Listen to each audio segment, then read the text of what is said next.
9 minutes past 8 a.m. A very good morning and a warm welcome to the Mighty Drive Show. You're welcome from that short commercial break. My name is Edgar Matthew Karahange. Dachika zino ezakaita kusawa ebbiri twegattidwako omwami okuva mu kibiina ekya National Unity Platform ekibiina ekikulembera opposition mu ggwanga lino abasajja abalina ababaka abakunukkiriza mu 56 eyo abasajja bangi nnyo abasajja ba NUP mawulire mangi ge badde batukolera era tusazeewo tubaleetere omwami okuva mu kibiina kino ekya National Unity Platform amanya ge nga mugamanyi Morgans Mugermani atwegaseeko osizotyasewo kiri kiti eyo we're trying very soon not ultimately but definitely we shall lose Mr. M7. Okay, yeah, I hope you will. Not just hoping. Of course, we are going to. Anytime. The question through is... what? Through the natural calamities like death or... Not just... Mugenzi begin by surprise. We are planning. There is nothing that happens without being planned. We have the covert and overt plans all in place. Okay. Yes. So kobuze kuba kulabyo bawulire kikyokola mu kibiina kya NUP. Bannayuganda bannange nga we twakyawa Mr. M7 n'obukulembeze bwe mbalamusizaako. Did you need to add that? Of course. You know, bannayuganda bannange mbalamusizaako mwebale emirimu gyonna gye mutuusaako engalo. Tetupowa tukimanyi the times ain't well. Ne M7 naye akimanyi nti mwamukyawa naye twongere ku pressinga. Anyiga amapesa anoonya ttuufu limutwala. Anaatera olitunyigira. Okay. Yes. Ati naye kyebuuzibwa mwetegese okubanga mukwata obuyinza nga M7 akibateeredde. Are you really ready, honestly speaking to yourself? You guys have been asking that question since we were weeks old. Yeah. Actually, we tried to akajja mwatu abamu batuwa wiki satu jokers like Andrew Mwenda ne bavayo ne batuwe omwezi gumu. But we're here. We have provided leadership. Actually, mwalimu akajja, I believed in you than now. Luckily enough, that was then I believed that you guys were ready to take power. Now I do not believe that you guys are really ready to take power. Farida, manyiwa kisobola kunenya. That is what M7 wants us to actually see. No, it is because it is what you have made the public see. You have the public. Public. At least for me, in the sobola okuleta positive feedback from the public. Nti bannayuganda bategedde what a mission means. A mission ebiramu phases ez'enjawulo, ebiramu ebintu ebyenjawulo. Ebimu bibeera successful, ebimu tebibeera successful. Ebimu you win directly, ebirala you win indirectly. For example, akalulu twaka winninga both directly and indirectly. Bakatubako using the institutions. Okay, let's first start off the journey of NUP. Yes. Honestly, what's going on in your camp? What's really going on in your camp? Because we've got reports. By that is there is nothing else going on. And it looks like that is the biggest program you have. There is nothing else going on. But the country will continue even after you've taken President M7. To soke to join Mr. M7. Okay. Yes. So you people believe Mr. M7 bwebuzibu bwa Uganda? Ekyennyanja nga kinaafa kyonooneka mutwe. The head of the family wabaako obuzibu. There is no way you're going to tell me nti the family esobola okubeera stable. Ekyennyanja we kyonooneka omutwe. Byonna like the other parts all get spoiled. Similarly, our country, if we are having a failed president, everything else is failed. Right from the executive, go to the judicial and the legislative. Byonna failed. What more hope do we have in this government, apart from hoping to live? Toze mu kibuzo kyange enjawukana eziri mu NUP kiki? Ezo gwayagala oziteekawo. Waliwo enjawukana. Tetulina njawukana. Waliwo enjawukana. Olina zolina. Richard, twa Kagabo MP wamwe yavaayo mwamuli bubi n'avaayo n'afulumya ssente ababaka ba NUP bennyini be basinza okuba akagabo k'okufulumya ssente kuba okufulumya ssente okomyawo ssente okuza ssente lwaki okomyawo ssente ekyo gwakyogedde but this is cheap politics. I'm giving you what is actually happening and manyi kati waliwo computer misuse act nyinza okuvaano nga nina emisango nga musanvu China kaliwe kambyogere anyway mbadde njagala kola statement ngambe nti nennyini teeka eryo mu nnyini w'omukyaza wano honorable Nsereko avaawo naye alina emisango nga 10 gyazizza. Talking about the issue of Twa Kagabo, this is all just cheap politics at play. Cheap politics at play, and but the you have leader, always played cheap politics and the leader of cheap politics at play currently is the Speaker of the Parliament. No, just know she just mastered your game as a party of noob. She knows you play cheap politics and she wants to champion you in that. They are mastering the game of noob. Wabula nga Mwami Museveni we are mastering ebintu ebimu mu politics wa Uganda nga we yafula political parties ezimu academies nti waba ayagala omuntu agende approachinga jeyo. Yes, that is the same thing happening. Chovola baffe nga ffe tugamba we need a revival. Our hope ain't in the MPs. I've said this several times. We are using this just as a front, and at certain times for me I'm disappointed because well, we expect this. Our hope is in Ugandans. Esubiri aferiri mu bana Uganda. Teri MP agenda kera ku mashaje ko Museveni. Era bona betukunga abana Uganda. Abakera ku machani bagamba until it's over abana Uganda. Abantu abalonda ba MPs abo tebabalonda kujja ko Museveni. The reason why people vote those MPs is walonda for freedom. Okuwakanya ebintu ebimu ebikolebwa ku parliament. Freedom gwe walonderawo. Nondera wali eri na akulabi. Ani MPO.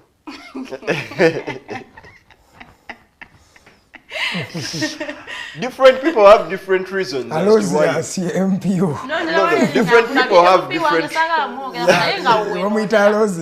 Different people have different reasons as to why they voted their MPs. As for NUP MPs, the major reason was to distort Dictator M7. Yes. If it were takeyo nga front kulwanisa Dictator M7 nga basinga okunyumirwa akasente kati akasente akave wa president tuwakawulide twaha ngenda kujja akukade na kadepute aka president Museveni kajja mu milioni 8 buli mubaka yafuna okiriza nti bafuna sente Kagabo yazikomyawo Kagabo yazikomezaawo. And by the way, what really amazed me is that Kagabo doing an act that is good, abantu bamukriticize okukola ekintu kyalina okukola ekituufu. Okukomawo n'ava mu group y'abana ebitaano n'ava n'agamba naye baatuwa ssente naye nzikomezaawo. Ate banno ne bamuyombesa bennyini. Era yagambye bana I've been shunned by parliament from the time I gave back money. Everybody is looking at me. Even my fellow MPs are not talking to me. When Kagabo comes out and says he's being shunned by MPs, abatagambye banno. Yagambye abamuyambako kamale statement ndo yagambye male. Yagambye abamuyambako okwogerayogerako naye beba NRM. Aba NUP abapi tebaganda mulabako. Your principal came out to actually accept that people got money. Yes. He came out to accept it. So if you defend it, zengenda kusekerera. Namwe banamawulire ne mukikuba ne mugamba nti sente tezaagabwa. Talina bujulizi. Zaatuuka ffe twabufunye. Bazitumye gratuity. Oli amanya ke bazituma. Gratuity. Gratuity to mean given out of goodwill. Omanyize personally nze waliwo politics gwe nagaana okubeeramu okubanga n'ekintu ekikyamu nkidefending. Thank you. When something is right, except one person I know that can't do anything that is right, that is Mr. Museveni. Byonna byakola ultimately abeera ne plan behind ey'okwonoona. Ne wakola ekirungi, of course olina otunulira ekyo ekirungi emabega waakyo wabeerayo ekintu ekibi ky'abagenda okukola. So ebirungi bye byonna si bitunulira. Talking about Kagabo's issue, one, this is what our parliament has been reduced to. Yes. Just a rubber stamp. Oli amanyi we manja gali chintu kyonna kyonna a rubber stamp parliament. Okitegeera. We manja gali chintu kyonna kyonna kiyisaawo. This is the parliament I have to use. Okitegeera. Yes, sir. So ne bana abantu betulirayo bennyini oluusi mbatunulira ne ngamba bano nno. Baswadde. Essubi ffe tulirinamu ono Kyagulanyi. Fe yatusambira akajjawo bonna bali ku byabwe pozi bannayuganda ekisinga okunkola obulungi bannayuganda twabuuka. But are you ready to take power when you have members of parliament like that? Make it a statement, not a question. You are ready to take power? Right. Twabuuka ne tukola ki? Ne tumanya ekituufu. Ekituufu kye kiriwa? That's the right question to ask. Ekituufu kye kiriwa. One, tumanyi who is going to take Mr. Museveni. Who? We Ugandans. Actually now bino ebintu. Yeah, it's Ugandans. Farida wetunava ku set tugenda kwaguluwinga nti Mr. Museveni alina okugenda. Ngawe twaguluwinga ne Edgar. No, as I believe everybody has to reach their time and they will go. Whether they want it or they don't. Actually, let's Queen spent 70 years era against. Yes. Kati twaga tukyuseemu ku believe yo kati ndifuule nti kati tukkiriza nti Museveni alina okugenda. Museveni will go. That's the truth. It's inevitable. inevitable. He will go. The problem I have is the people who are ready to take power from Museveni. Are you really ready? Do you know what it means to take power? What's your description of being ready? First of all, if we are still having an opposition that is playing cheap politics, like you've termed it, accepting handouts. When I was talking about from the people in power, you're accepting handouts. What is that? You are just in your second year of operation, right? Yes. As NUP. You're already having disagreements. You're already having disagreements. And division in the party. We know that. You don't want to come out because the skeletons of the party have to be kept. We understand. But we are journalists. We know. We don't have. Why did Kyagulanyi miss? Why did Kyagulanyi miss Zaake's wedding? Is he around? Why wasn't he around to be there? You see, in particular, you guys will find every reason to make this. I'm informing the public. You're informing the public. Speak your truth. Amazima matufu, the president is away. Yes, that is away true. from the country. On official duties. On official duties. So you will say. Of course, which is true. He's on official duties. Yeah. He's currently in Italy. From Italy, agenda kuvayo, agende UAE, Dubai. Yes. Twategese charity concert, ogezako okwayamba abana Uganda bali stuck mu bifo ebyo. Embaga ya Zaake we yagendedde okujja. Of course. Omuntu gw'ogamba nti teyabadde ku mbaga ya Zaake introduction yaliyo. She's right. Yaliyo. So let's not make it a big deal. Kyagulanyi yamisinze embaga ya Zaake. Okay, let's make the big deals big deals. At just what? Therefore, 23 minutes past 8 a.m. Yes. Let's talk about the big issue. Your member of parliament from your party, Francis Zaake Butebi, yes, through money that was given to him by the speaker that he had invited to his wedding. What does that speak of the character of Butebi as an individual and also the character of NUP members of parliament? Is this the decorum and the style of politics we want to see our country thriving? Ebbanga nze ndi musajja musoga. Ebbanga lyonna lyenkuze ndaba sirabangako nga sente ziweebwayo nga ekirabo ku mbaga. That is done at funerals. Mugermani wakulira. Yabadde. Waliwo wakatendinga parties meka. Nakulira mu Uganda. Yabadde nga probably. Basazi zino zetulaba bawaayo. Temubeera mu letters za I love you, thank you for standing with me. Mubeera mu sente. Oziga embaga ngenda kuzaakyala. Ogenda kuzaa busoga kozi kyalo ki? Ndeka. Does that legitimize the act of throwing a gift? Okay, even if the money is the gift. You have thrown a gift that has come from the right honorable speaker of parliament. First things first. Nze Zaake yantwala. Yavuddeyo na tweetinga nalaga nti he didn't invite the Speaker of Parliament. Which he did, because we have a document that shows he did invite the Speaker. And he marked it fake. What did you expect Zake to say? Olaba mubine ebiseera byonna byonna mulina ekintu mulina incidences ze mugenda temugatta. Guloza lwaki Speaker wa Parliament ayagala okulaga nti Bone Zaake ba mikwano. No si ayagala okulaga. Ayagala okulaga. Tutunulire ddala okuva akaluko wa Speaker. Anoonya kye tuyita photo opportunities. Walaba Zaake simply because of ekyatuukawo in the commission ayagala kisanitizinga.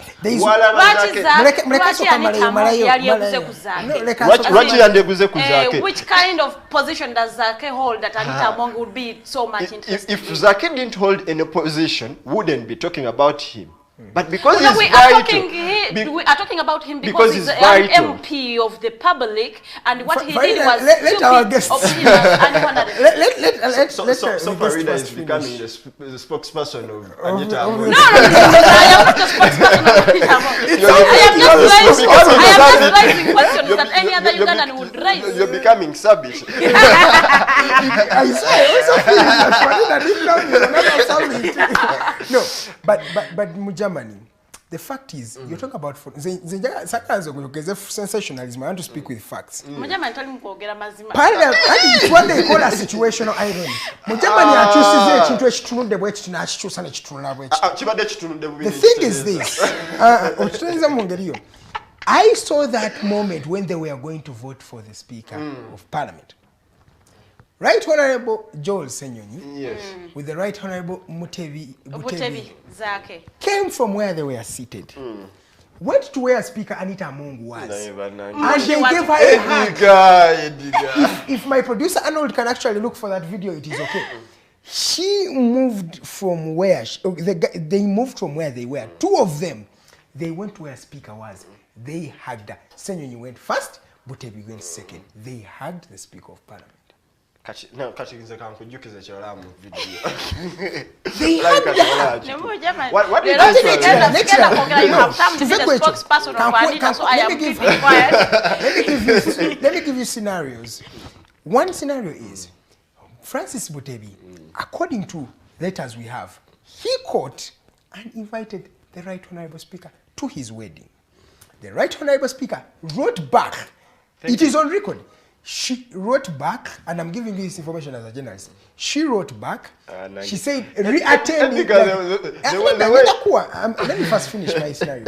She wrote back and said, I will not be able to attend, but I am sending a representative who has 10 million shillings as my gift to you.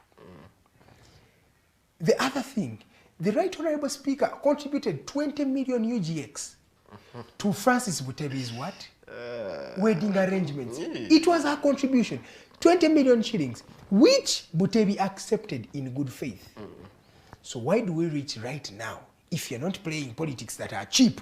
Lwaki otuka kumbaga oyagala against ne kamera zonna nti sente oziganye ozikasu ate ne wali ozikasu isoko lye ne wadde ozikasuka tewazikasuse mu bantu wazikasuse wa mfami era tata era Butebi nazifuna na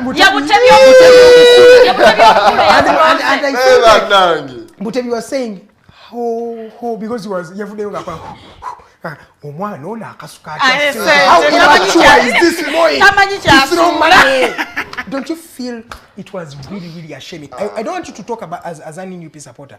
Njagalo yogere kuchi act eyokasoka ekirabo ng'omuntu akikuwadde. Kati wembango yagala njogere nga muna Uganda omutuufu. Ndisebo. Ensonga majja givaako buvi ate twogere ku byali ebikola amakulu.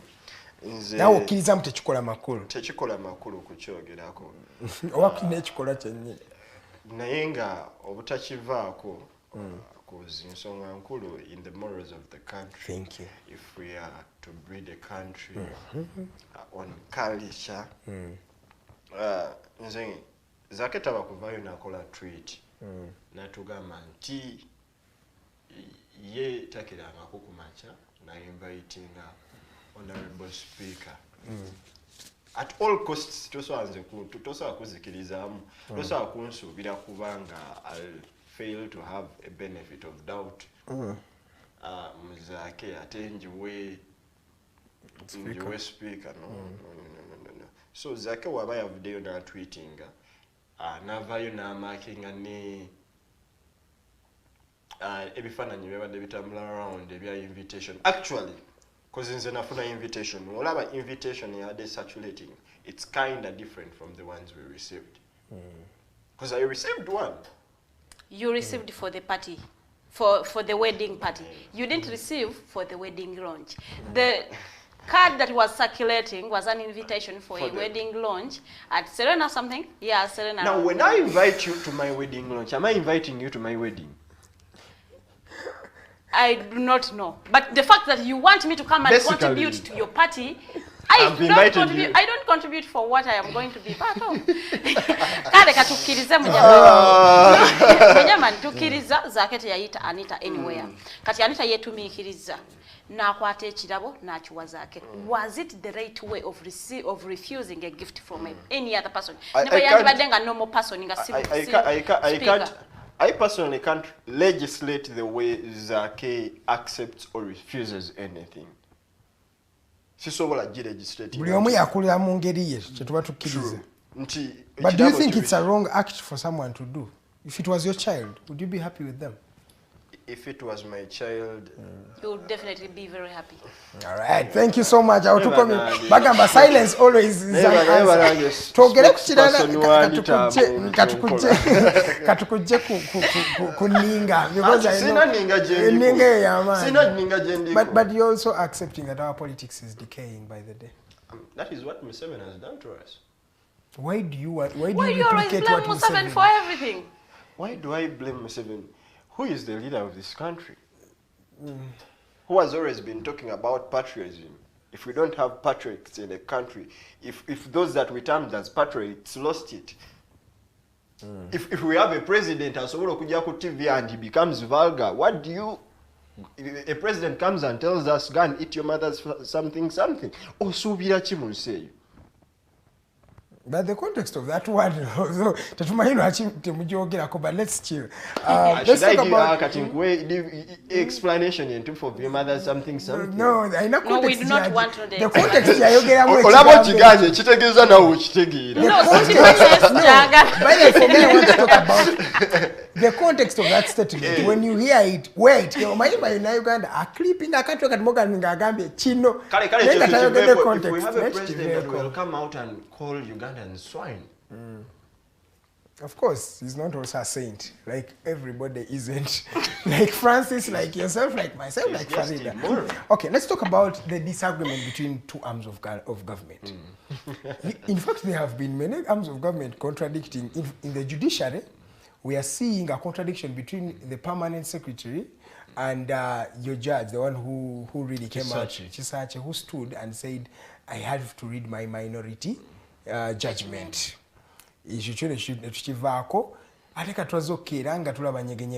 Speaker agamba, there is no nyegenyege. Right Honorable Prime Minister agamba, nyegenyege shall not thrive. These disagreements, what do they speak?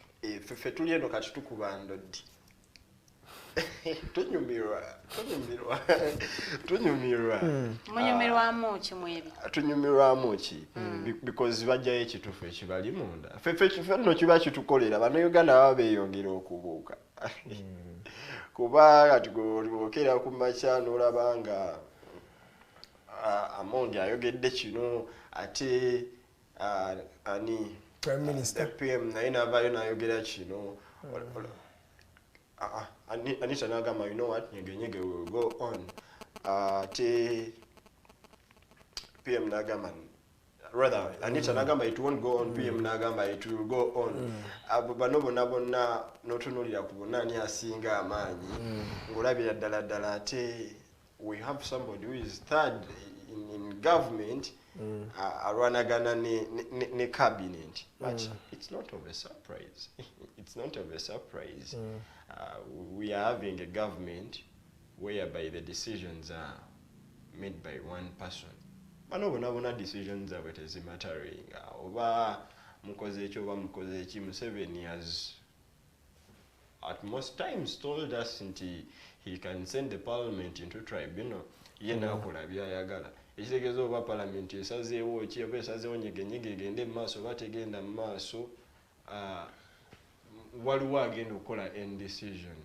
But talking about the divisions ongoing in the government, first and foremost, I would talk about the government if it was there, but we don't have one.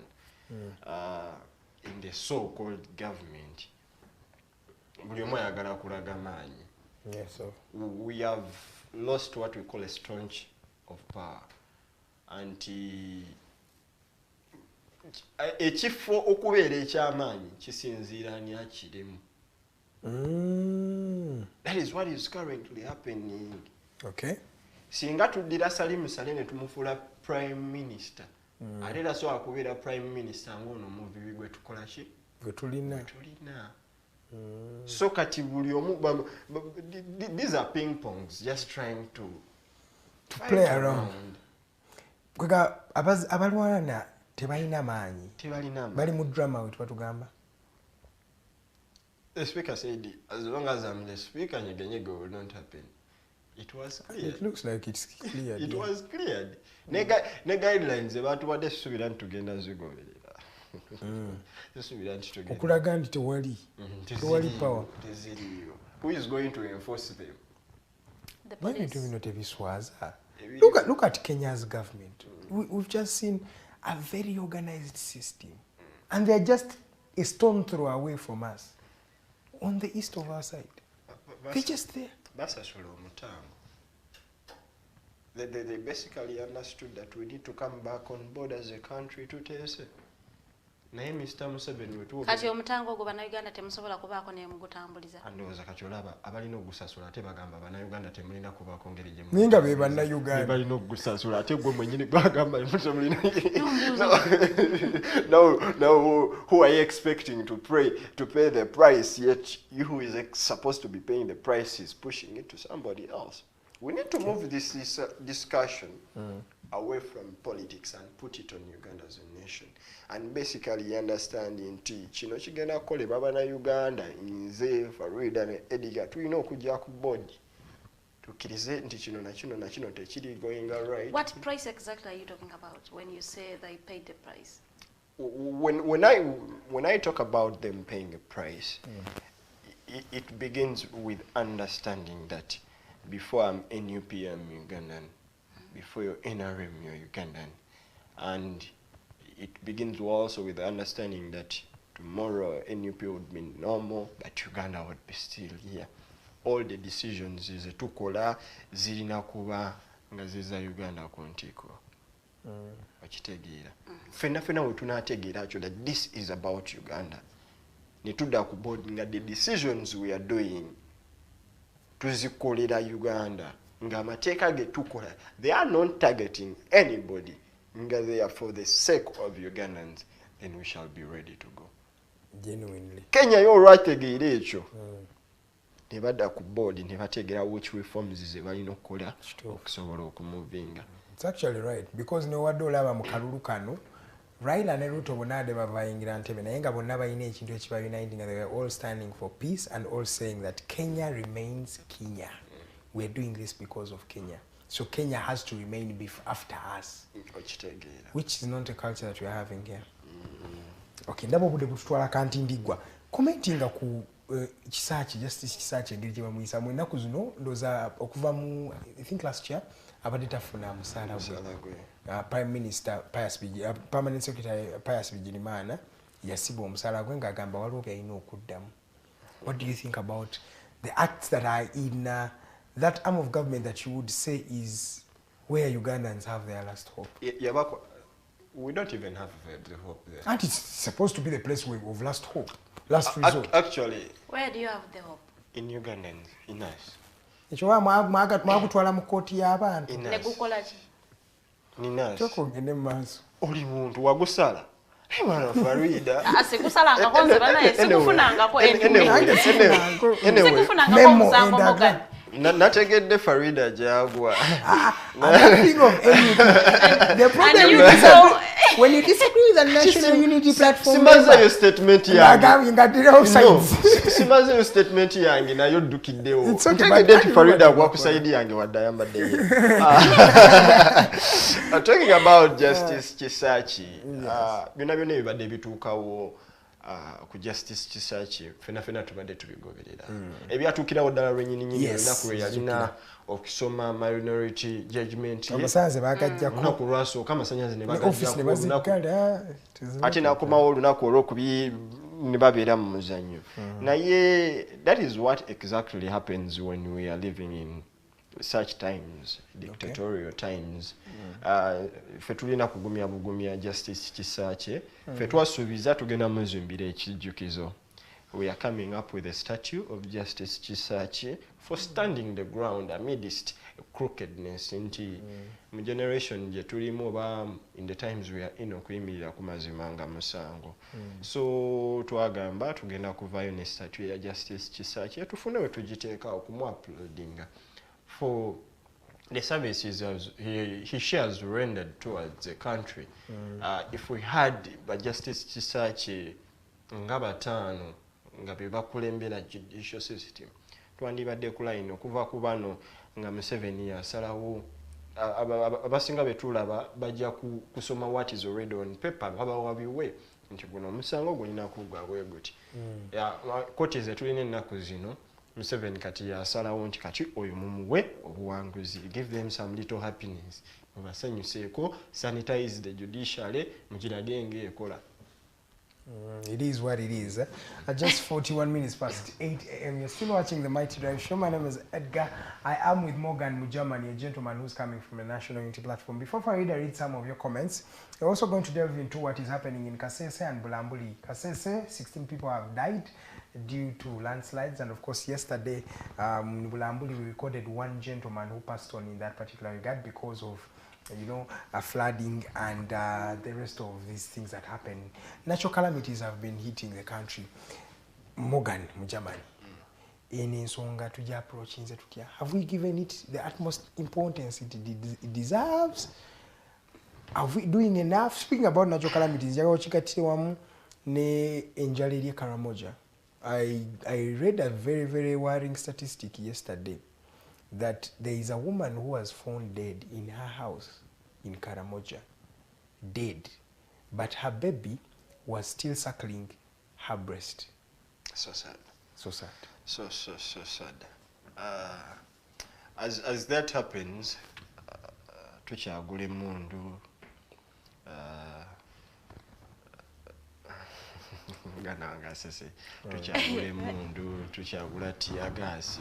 As all that happens, government yaffe oba government ya Mr. Museveni ekyagirema okutegeera is what to prioritize when. Okay.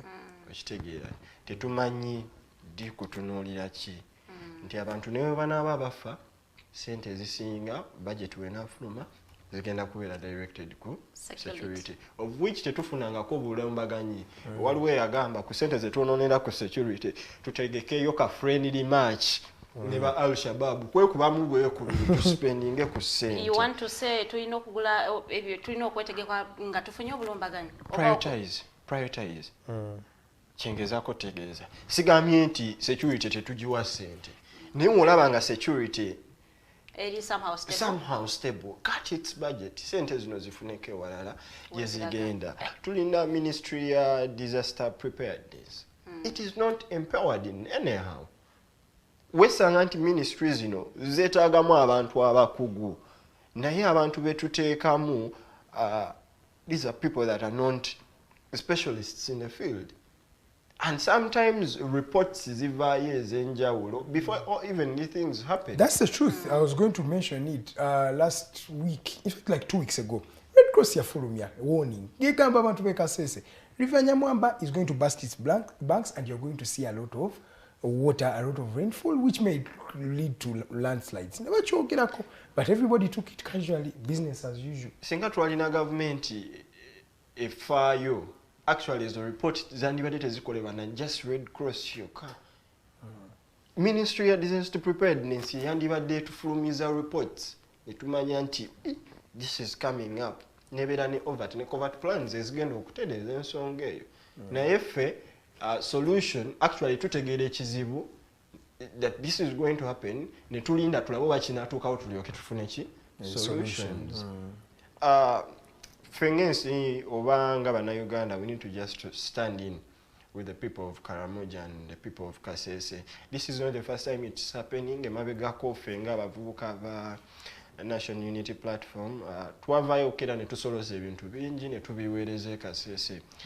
Ku makya wenzijidde mbadde njogerako n'omu ku bantwala nga tugezaako okulaba nti tulinawo initiative gye tuddamu okutandika. Ndowooza olaba gavumenti eriredde okutakinga over.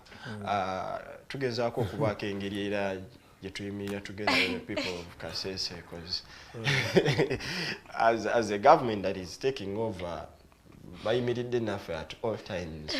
So we're going to stand with them. Baya amasindika metric tons za kawungo wa 3-5 n'ezebi ebyo bintu tubikolanga obuntu butono nnyo omuntu wa enaku zino nammwe mwagwa mu kintu mwakuta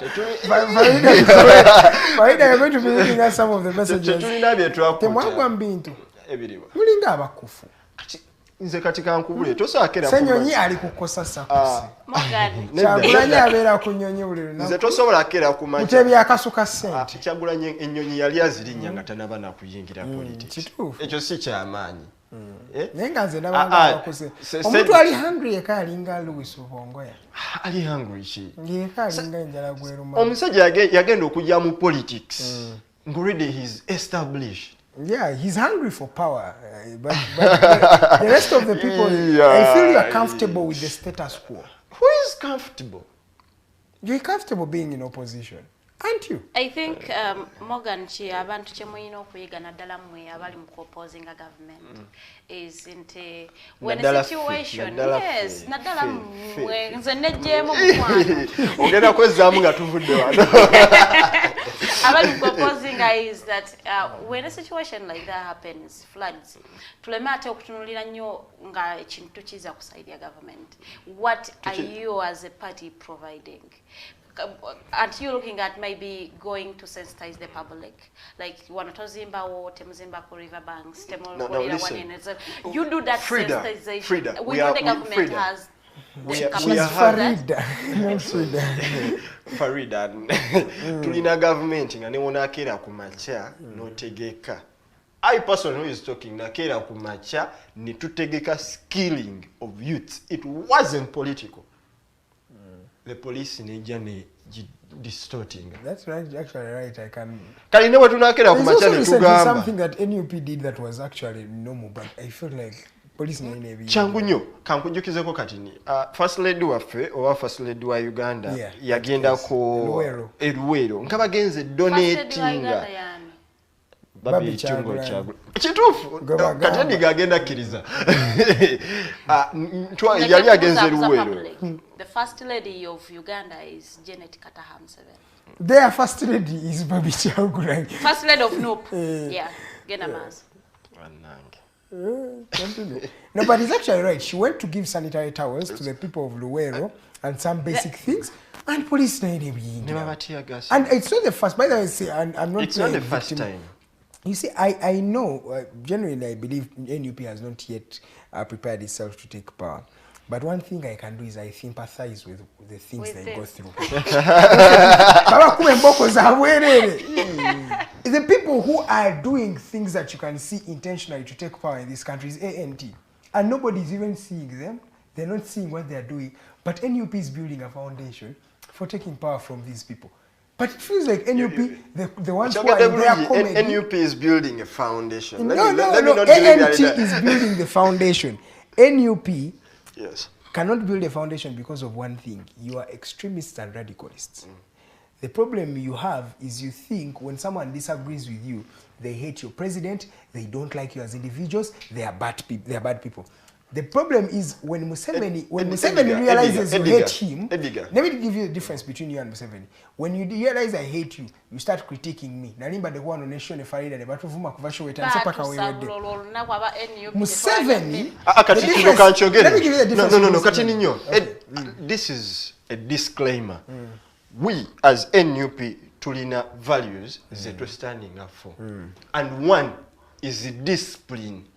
One. But you is, talk listen. One is discipline. Omuntu yenna yena avuma, omuntu yenna yena avola, omuntu yenna yena akera ku macha na avuma. Taba wa NUP. Si wa NUP. Ne principal wave yachogere. Yachogera. Principal tayogera ku bantu.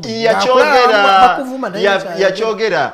Baba, it is very Museveni we bali nga balwanisa the regimes before bayambalanga uniforms za government bagenda ne batabantu ne babaye ne bagamba nti government yekikoze. Similarly, it's not surprising okubanga tusobola okubanga tulina abantu abambala ebyambalo bya NUP ne bavayo ne bavuma abantu nga bagala kuvuma maganya NUP kano kazanyo ka Museveni kyogamba tobimanyi bitegeera politics wa Uganda mteka faida soma messages afe soma message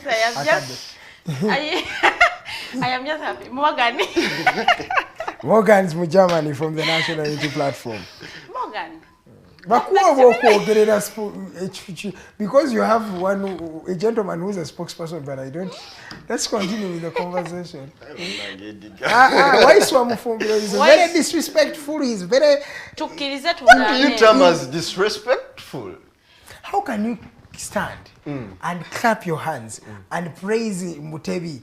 You are our hero because you have thrown a gift that is coming from an individual. Akasimbi ako kakulumye. Let me tell you, buli kintu echi disagreeing with the decorum and the discipline of our country, I will always stand for it. Because the things you are doing, there are many people who look at Mutebi, there are many people who look at Francis, there are many people who adore Mufumbire. Nze nandibadde musanyufu nga bwe nagambye. For me, there are things that happen in Uganda and they are no longer a surprise to me. Because Mr. Museveni happy to some messages.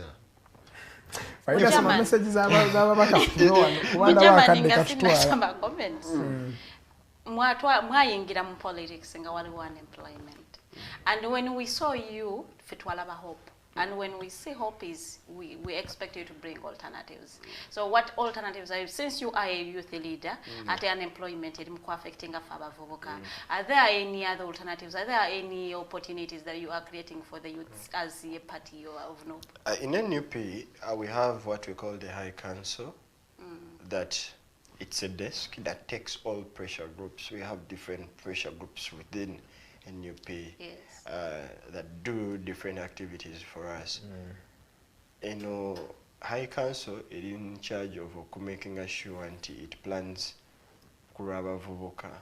One, we do skilling. Badde kati ninyo dashika tininyo njogedde ku wetwategeka skilling and it was distorted by the police.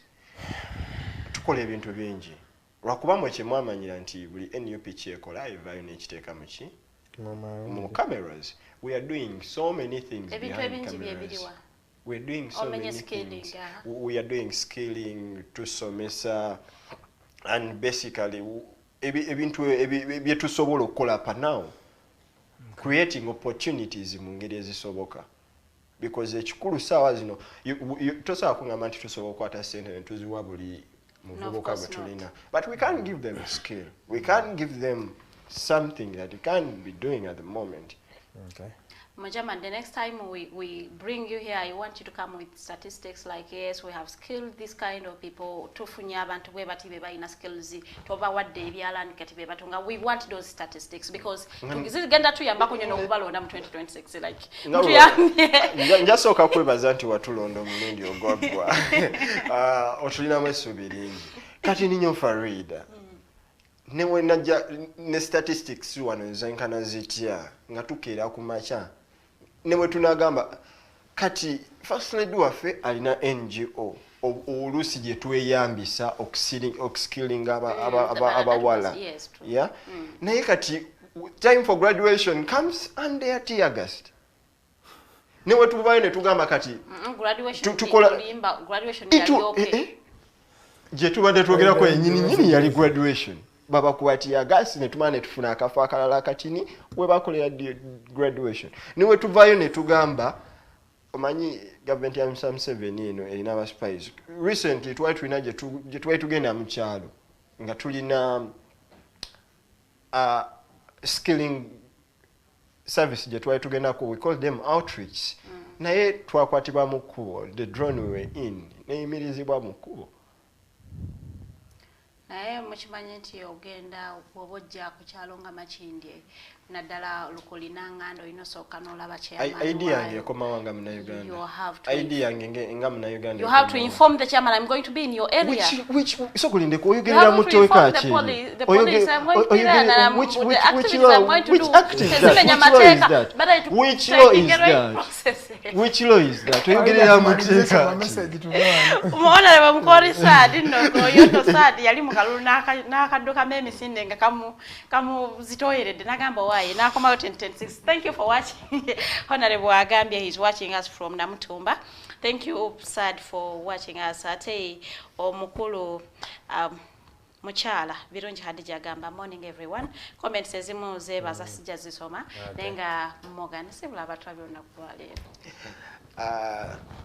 our viewers of the DiGiTalk my drive tubebaza okusokera danja kwebaza management ya DiGiTalk TV okubanga it creating the platform to advocate for what is right at all instances.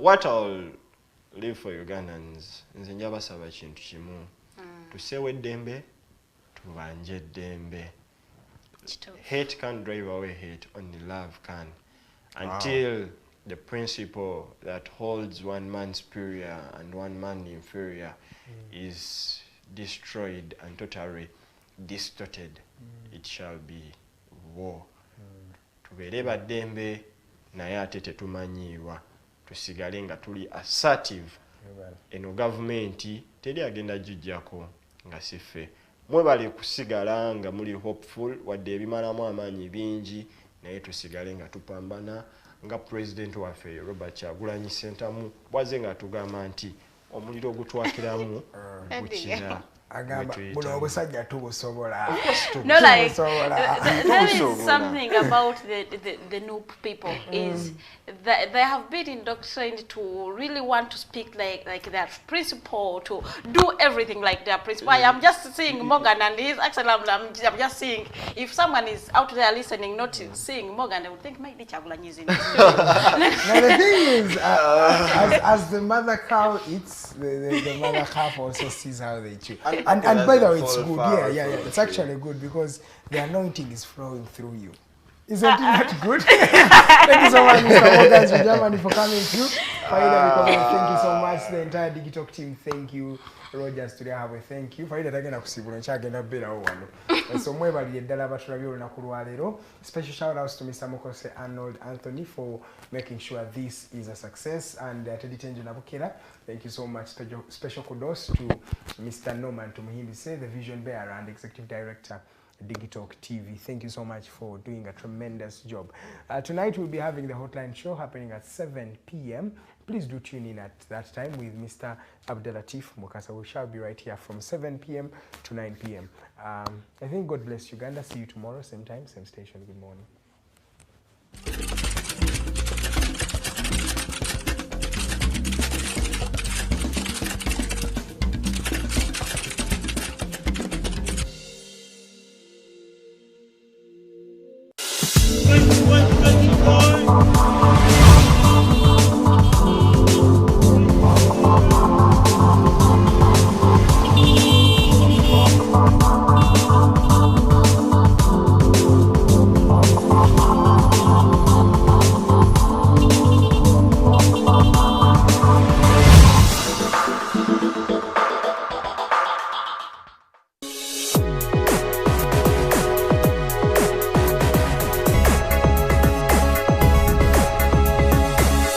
The alternative DiGiTalk. Real issues, real talk.